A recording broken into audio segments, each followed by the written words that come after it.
Please subscribe Telugu 7 Media. ఆరోగ్యం బాగలేని వాళ్ళకి, అలాగే ఇల్లు గడవలేని వాళ్ళకి, ఇట్లా చాలా కష్టాల్లో ఉన్న వాళ్ళకి కనుక మీ రెమ్యునరేషన్లో ఒక 5% 10% కనుక ఇట్లాంటి వాళ్ళకి కనుక ఇవ్వగలిగితే నిజంగా ఈ దేశంలో పేదరికము 50 ఏళ్ళలోనే పూర్తయిపోతుంది. అంటే ఇప్పుడు 79 ఏళ్ళు అవుతుంది రాజ్యాంగము అమలై మనకు స్వతంత్రం వచ్చి.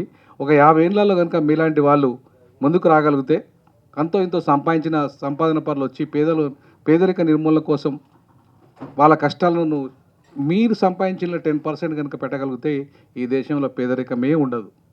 కాబట్టి చప్పట్లతో ఒకసారి భరత్ గారికి మనం ఒకసారి వెల్కమ్ చెప్దాం. ఆయన మనసులో మాట ద్వారా ఇవాళ మనకి ఆయన ఒక గొప్ప సందేశాన్ని ఇచ్చారు. ఇది సినిమా ఇండస్ట్రీ మొత్తానికి వర్తిస్తుంది.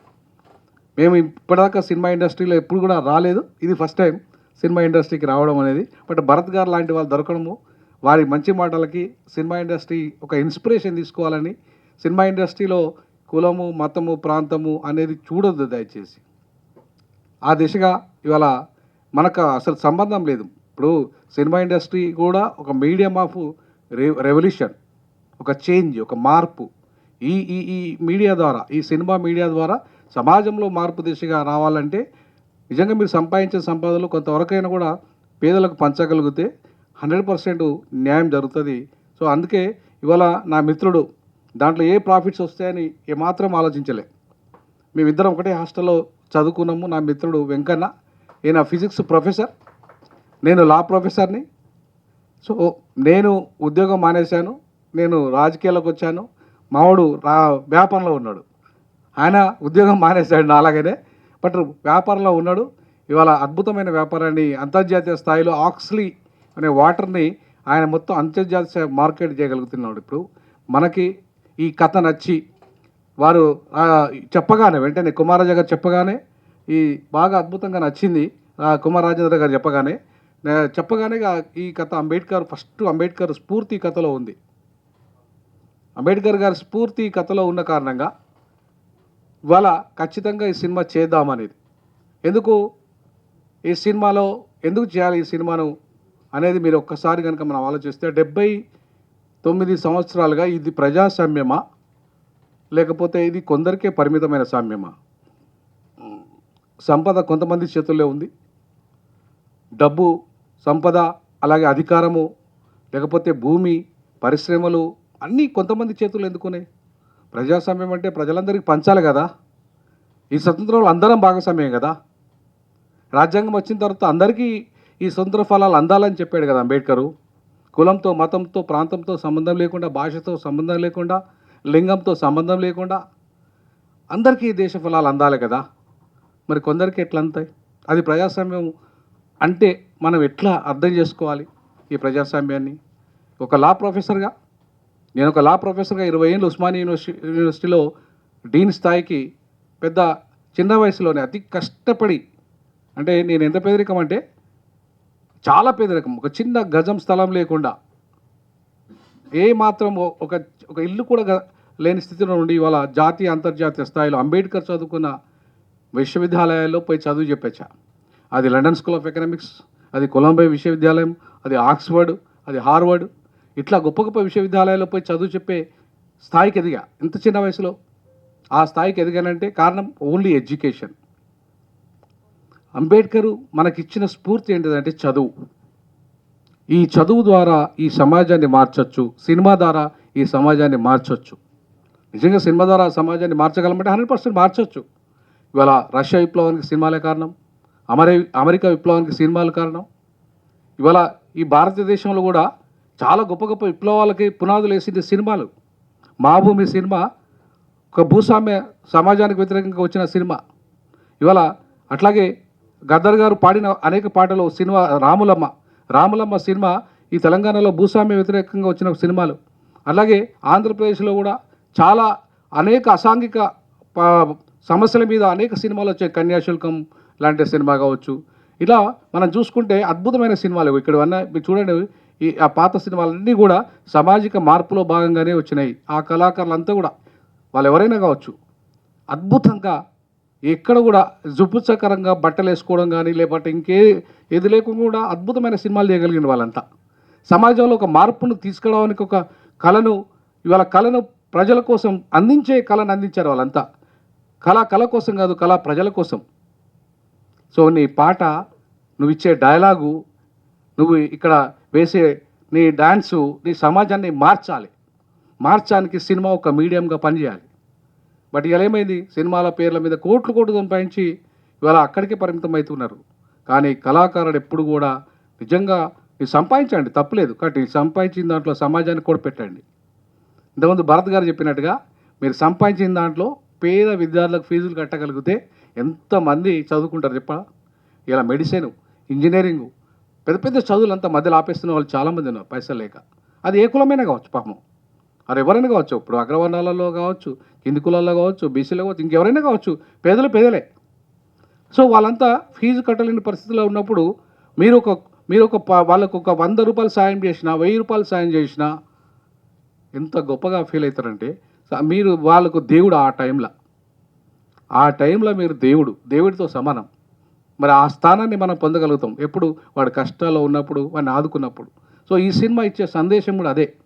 ఈ సినిమా ఇదే కేవలం ఆశావేసే సినిమా కాదు, లేదంటే డబ్బుల కోసం, లేకపోతే మా వెంకన్న ఒకటే మాట అన్నాడు నాతోని. ఏమన్నాడు, అన్న ఇది మనం ఏదో వ్యాపారం కోసం కాదు, నా వ్యాపారం ఆల్రెడీ ఉంది, నాకు ఆల్రెడీ వ్యాపారం ఉంది, నేను ప్రజల కోసం మీకు సినిమా చేద్దాం, ప్రజల్లో మార్పు కోసం చేద్దాం. అంబేద్కర్ యొక్క ఇచ్చిన ఏదైతే ప్రజాస్వామిక విలువలు ఉన్నాయో, ఏ స్వేచ్ఛ, ఏ స్వతంత్రము, ఏ సమానత్వము, ఏ సామాజిక ఆర్థిక రాజకీయ న్యాయము ఈ ప్రపంచంలో ఏ రాజ్యాంగంలో లేవు. అద్భుతమైన ఈవెన్ అమెరికా రాజ్యాంగంలో లేవు. అమెరికా రాజ్యాంగంలో ఎంత అద్భుతమైన విలువలు లేవు. నేను అమెరికా రాజ్యాంగం చదువు చెప్పాను, ఆస్ట్రేలియా రాజ్యాంగం చదువు చెప్పాను, ఇంకా చాలా దేశాల రాజ్యాంగాలు, 60 దేశాల రాజ్యాంగాలను నేను చదువు ద్వారా చెప్పడం జరిగింది. కానీ 60 దేశాల రాజ్యాంగాల కంటే అద్భుతమైన రాజ్యాంగం ఎవరు రాశారు?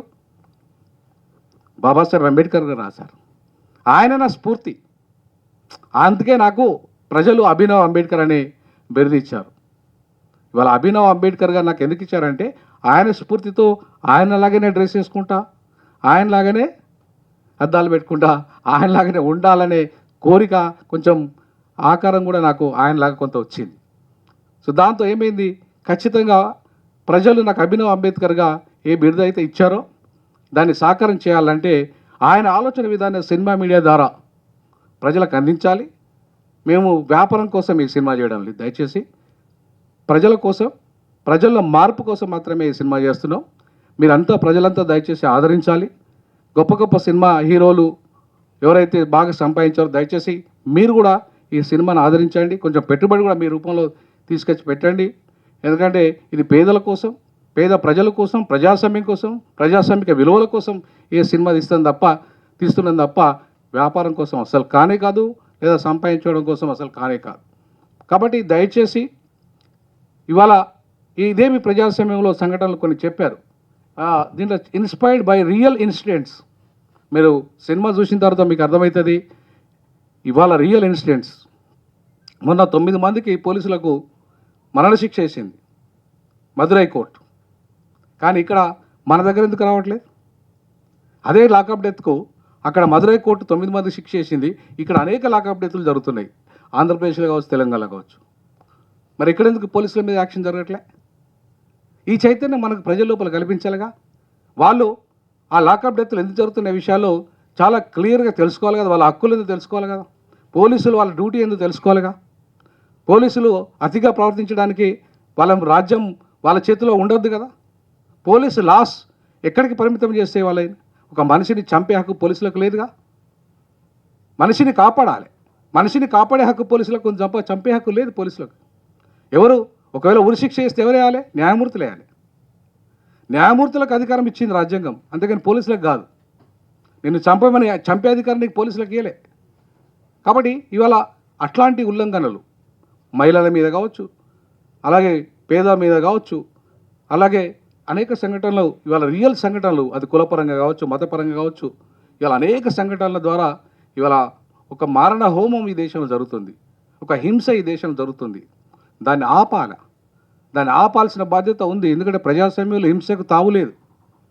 ఈ డెమోక్రసీలో ప్రజలందరికీ అవసరమైన సామాజిక న్యాయం రావాలి, ప్రజలందరికీ అవసరమైన ఆర్థిక న్యాయం రావాలి, ప్రజలందరికీ అవసరమైన రాజకీయ న్యాయం రావాలి.